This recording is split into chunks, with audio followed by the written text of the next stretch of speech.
It's been 4 years since the bands released their debut album Earth from Space. However, they are back with a brand new album called So Alive, and today I am talking to Diane and Brett from the bands. Welcome to the show. Thank you. Hi. How are you guys? You must be pretty excited. Yeah, it's 4 years,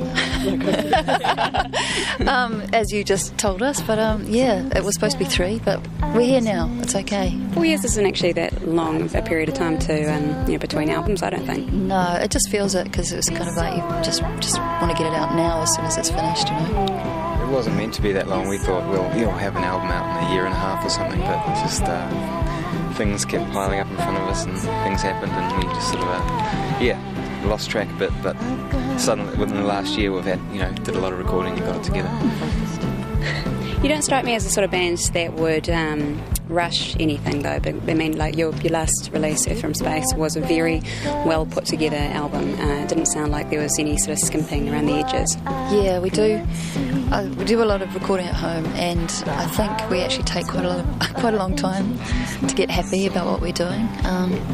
Maybe next time we'll just do a live album. Who knows? Maybe next time we'll be a little bit more organised. That album, Earth from Space, was like we were just recording for the love of it. Basically, we got back from England and we were almost thinking of do we want to make music anymore? But we just started sort of doing it. Just happened. So that took a long time. It was just doing it for the fun of it, and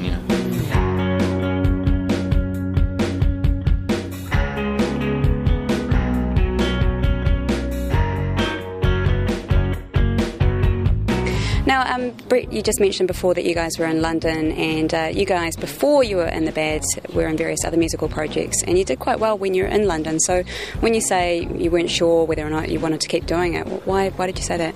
Yeah, we did well with the band we're in. They were called the Julie Dolphins, sort of mid-90s. We did well in that band, and we got to support bands like Radiohead. We did a tour with them. We did some supporting Oasis and Green Day and stuff like that, and that was all good.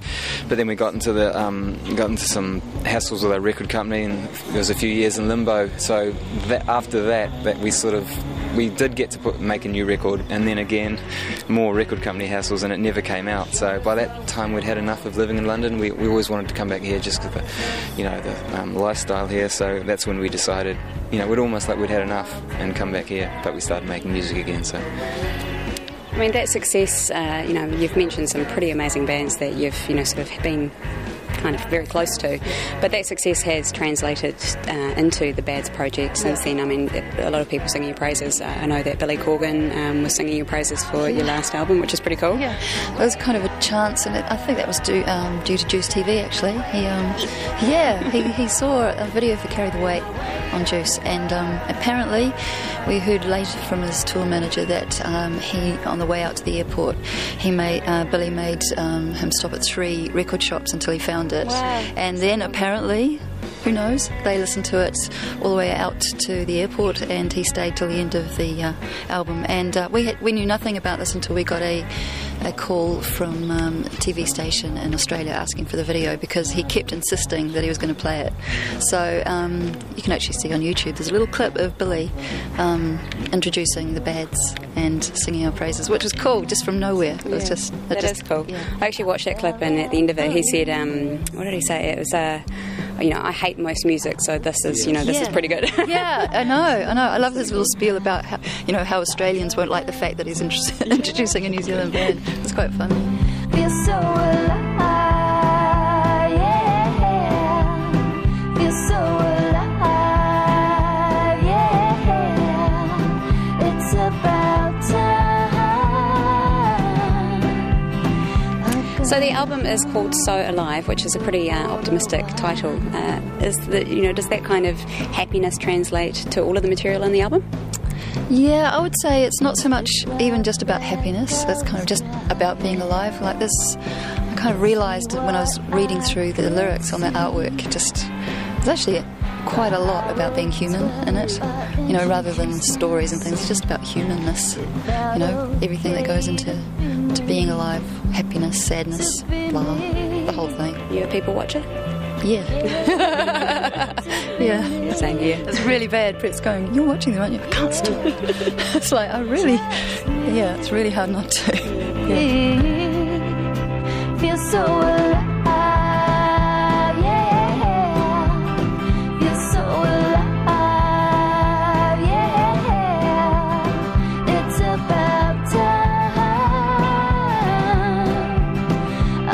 So the album is called So Alive, and Diane, you've actually got a copy of it in your hands right now. Can we have a little close-up on that? Here it is. There's me, there's Brett, there's the guitar.